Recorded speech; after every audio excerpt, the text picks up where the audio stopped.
kita sedang bicara bagaimana masa lalu kita, ya, nama keluarga, silsilah kita, gitu ya. Tidak peduli, tidak penting apa nama keluarga atau silsilah kita. Elohim tidak terkesan dengan jumlah generasi keluarga kita yang telah atau belum bergereja, ya. Apakah kita dari generasi ke-10 sebelum kita itu sudah jadi orang Kristen, atau kita baru mulai dari kita yang jadi orang Kristen, itu bagi Tuhan itu nggak penting, ya. Tapi dalam perspektif kekekalan, segala prestasi, penghargaan, dan pencapaian Paulus misalnya, sebagai manusia, itu menurut Paulus itu nihil saja, nihil. 100 tahun dari sekarang, tidak ada satupun yang kita miliki di dunia ini akan berarti lagi. Jadi dalam kekekalan, semua prestasi kita di masa lampau, masa lalu kita yang hebat-hebat itu, silsilah hidup kita kah, ya, seperti Paulus menyombongkan dia orang Yahudi asli, orang Israel asli, ya, dari suku Benyamin, dia Farisi dalam hal pelaksanaan Torah, itu artinya orang yang ngotot sekali, ya, bahkan dia dalam mempertahankan kefarisiannya, dia harus membinasakan bidat yang pada waktu itu dianggapnya bidat, ajaran Yeshua HaMashiach itu. Dia harus membinasakan bidat itu. Nah, jadi saudara-saudaraku, itu dalam kekekalan tidak ada artinya apa-apa, ya. Paulus bisa saja egois dan sombong, namun faktanya ia merendahkan diri karena kekuatan pertobatannya itu sangat luar biasa. Jadi kita juga harus berusaha melakukan hal yang sama.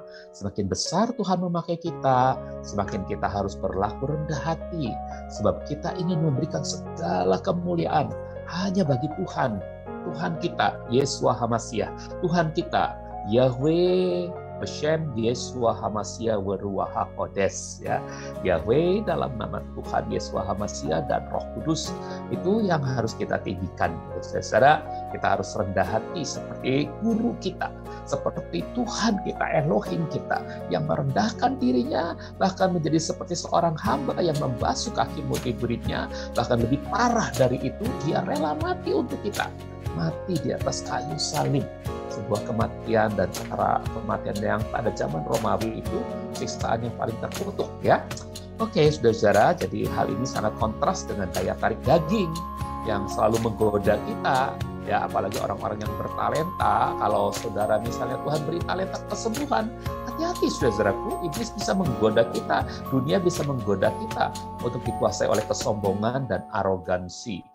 Talenta apapun, ya, karunia roh apapun yang saudara dapatkan, kalau saudara tidak hati-hati, saudara akan tertarik pada kesombongan dan arogan. Nah itu kita mulai dengan pelajaran yang baru. Perhatikan ayat 9. Jadi ini dalam ceritanya Paulus pada waktu itu, yang ayat 9-nya di sini dikatakan, Paulus menyatakan perbedaan antara kebenaran melalui perbuatan Torah dan kebenaran melalui iman Yeshua HaMashiach. Kebenaran yang kedua yang melalui iman Yeshua HaMashiach itu adalah pembenaran dari Elohim, ya. Jadi baru setelah kuasa salib masuk ke dalam hidup Paulus, ia menyadari bahwa pencapaian dan penghargaannya di masa lalu itu tidak berarti apa-apa. Sementara apa yang telah Yesus lakukan sangatlah berarti baginya. Saudaraku, jadi Filipi 3 ayat 9 mengatakan begini, dan aku pun boleh didapati di dalam Dia, dalam HaMashiach, bukan karena kebenaranku melalui Torah, melainkan melalui iman HaMashiach, yaitu kebenaran yang berasal dari Elohim oleh iman. Melalui iman HaMashiach. Mungkin dalam terjemahan lain dituliskan iman kepada HaMashiach, ya. Tapi kata kepadanya itu sebetulnya dalam bahasa aslinya nggak ada. Betul-betul iman HaMashiach. Nah, apa ini maksudnya iman HaMashiach? Saya menafsirkan begini, saudaraku.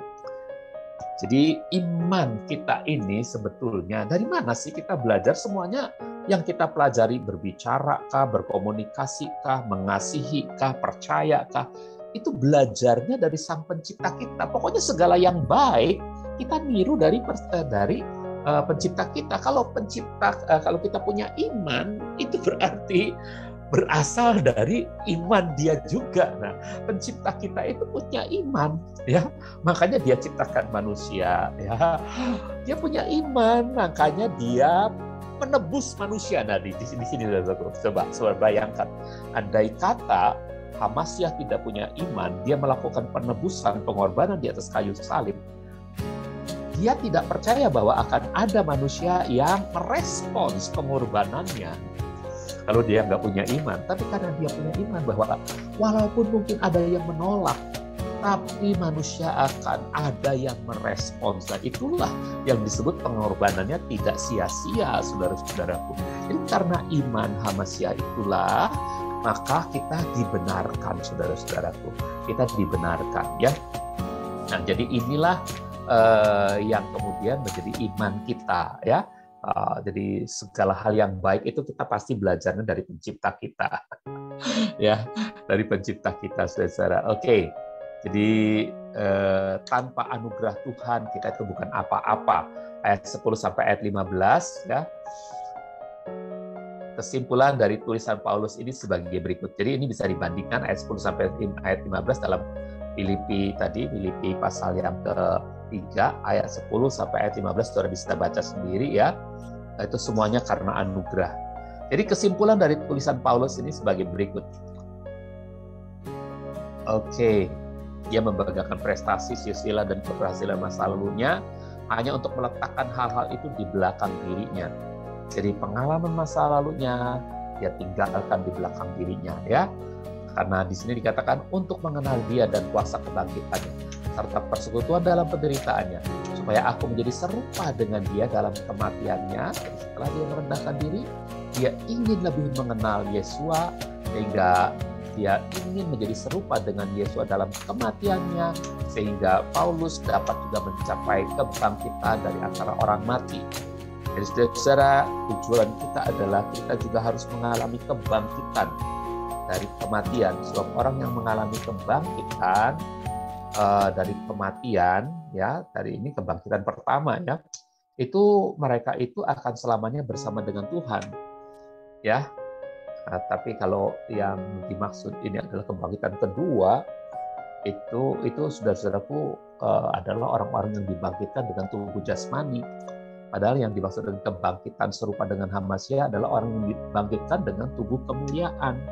Nah, ya, tentu bukan karena aku sudah mendapatkannya. Pada waktu itu Paulus belum mendapatkan kebangkitan pakai tubuh kemuliaan, belum mendapatkan. Atau aku sudah disempurnakan, belum, dia belum disempurnakan, masih pakai tubuh darah daging. Melainkan aku sedang mengejarnya jika mungkin dapat tertangkap. Sebab untuk itu akulah yang sesungguhnya telah ditangkap oleh Hamasyah Yesua. Secara pribadi Paulus mengatakan dia berusaha mengejar, kalau memang pengejarannya itu bisa dia tangkap, tetapi dia tahu bahwa pengejarannya, usaha sebesar apapun dengan berdasarkan kekuatannya sendiri nggak akan bisa menangkap kesempurnaan itu. Nah, sebab itu dia tuliskan di sini dalam Ilham, akulah yang sesungguhnya telah ditangkap oleh Hamasyah Yesua. Jadi sekali lagi saudaraku, perbuatan sehebat apapun yang saudara lakukan dengan kekuatanmu itu tidak akan pernah bisa menangkap. Tapi kita harus berbuat, saudaraku. Kita harus makin rajin mengejar. Kita harus makin menyatakan. Tapi bukan itu andalan kita. Itu adalah sebuah bukti bahwa kita ini sudah ditangkap oleh Hamasyah. Kita ini sudah diberi anugerah. Karena itu gaya hidup kita adalah gaya hidup yang mengikuti apa yang Tuhan mau, gitu ya. Nah, oke. Ia tidak pernah berkata bahwa ia ingin melupakan cobaan, rasa sakit, dan kegagalan masa lalunya. Semuanya adalah kesaksiannya. Sebaliknya, ia berkata bahwa ia sedang melupakan atau sedang mengurangi pembenaran dirinya, gitu ya. Tekan ayat 13-15. Hai saudara, aku tidak menganggap bahwa aku telah menangkapnya. Namun ini yang kulakukan. Aku mengabaikan apa yang di belakangku dan berusaha menjangkau apa yang di depanku. Aku berlari cepat ke garis finish untuk memenangi hadiah dari panggilan surgawi Elohim di dalam Hamasyah Yesua. Karena itu, seberapa di antara kita yang sudah dewasa, marilah kita memikirkan hal itu. Namun jika kamu memikirkan yang lain, itu pun kiranya disingkapkan Elohim kepadamu. Jadi saudaraku, kalau kita coba berlari cepat ke garis finish itu bukan karena dasarnya memang kita mengandalkan kekuatan kita. Tidak, saudara. Tapi itu sudah jadi gaya hidup. Bahwa gaya hidup kita adalah melupakan semua yang ada di belakang kita dan berusaha menjangkau. Karena setiap kita, saudara-saudaraku, telah ditetapkan garis finish. Setiap kita diciptakan dengan sebuah visi yang sudah lengkap, sudah rampung. Artinya, ketika firman Tuhan dalam Mazmur 139 mengatakan bahwa matamu memandang selagi aku bakal anak. Dalam kitabmu tertulis hari-hari yang akan terjadi pada kita. Artinya garis finish kita itu sudah ditetapkan oleh Tuhan. Rencana besar itu sudah rampung. Ya, Yeremia 29 ayat 11 mengatakan dia merencanakan rencana damai sejahtera, ya, dan pengharapan, ya. Dan itu semua sudah disediakan. Itu rencana yang sudah disediakan. Nah, karena itulah kita harus berlari ke arah garis finish itu, saudaraku. Kita harus berusaha menjadi, bukan berusaha dalam arti memakai kekuatan kita. Kita harus menjadi seperti yang panggilan kita sesungguhnya sebagai anak-anak Bapa Yahweh. Kita hidup dalam gaya hidup Bapa Yahweh. Kalau Yesua sendiri mengejar sampai garis finishnya, dia tidak ragu untuk masuk ke kota Yerusalem walaupun di situ ada aniaya, maka kita pun harus jadi seperti itu, serupa Hamasiah, saudara-saudaraku. Jangan bermalas-malasan, itu juga nggak benar.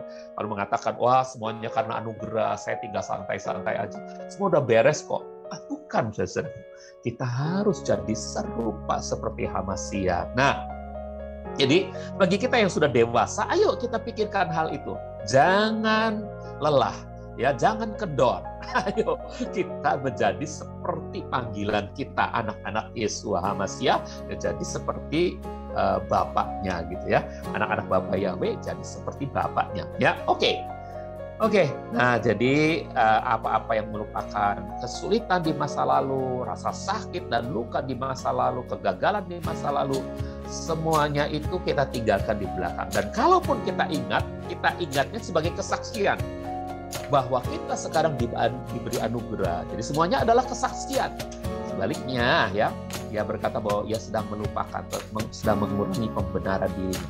Jadi semua itu kesaksian bahwa sekarang kita ini diberi anugerah. Dulu aku buta dan tidak melihat, aku terhilang, tapi sekarang aku didapatkan oleh Yesua Hamasiah dan aku bisa melihat, gitu ya, saudara. Itulah, yes. Dia menyimpulkan bahwa kita tidak bisa melupakan masa lalu kita dan berpura-pura tidak pernah ada. Jadi tidak bisa, saudaraku, kita berpura-pura nggak pernah ada masa lalu. Ya, sebaliknya kita harus bergerak maju, terlepas dari apa yang telah kita capai atau kita lakukan di masa depan atau kita lakukan di masa lalu. Ya, di masa depan Tuhan ingin mencapai lebih banyak di dalam dan melalui kita. Tuhan ingin Dia mencapai lebih banyak hal di dalam dan melalui kita, saudara-saudara. Jadi Elohim ingin membebaskan kita sepenuhnya dari efek berbahaya dari masa lalu. Jadi sekali kita bertobat, Elohim tidak akan menghukum kita untuk apapun di masa lalu kita. Kalau saudara sudah bertobat, maka apa-apa yang terjadi di masa lalu, siapa saudara, betapa jahatnya saudara, betapa rusaknya saudara, dia tidak akan diperhitungkan lagi. Itu yang dikatakan dalam Roma 8 ayat 1, saudaraku. Ya, kalian tidak menghukum kita lagi untuk apapun di masa lalu kita. Nah, persoalannya jika ada raksasa-raksasa di masa lalu kita tidak perlu bersembunyi dari mereka atau menolak keberadaan mereka. Mereka mungkin ada, mereka mungkin dijadikan bahan dakwaan oleh si jahat. Tapi kita harus overcome, kita harus memenangi pertarungan kita dengan mereka. Jika kita bersedia menghadapi raksasa-raksasa kita, termasuk mereka dari tahun-tahun yang lampau, dari masa lalu kita, maka Elohim mampu memberikan kemenangan atas mereka. Kita pasti menang atas raksasa-raksasa itu untuk hari ini dan esok. Jadi yang penting kita mau, saudara. Nah, ini yang disebut pemberesan dari masa lalu, ya. Dan mungkin menghadapi raksasa semacam apa, saudara hadapi, jangan takut, ya. Justru saudara sudah diberi sesuatu, yaitu kekuatan anugerahnya untuk memenangi pertarungan itu. Kan dalam Roma 8 ayat 30 itu tidak ada satu kuasa pun yang dapat memisahkan kita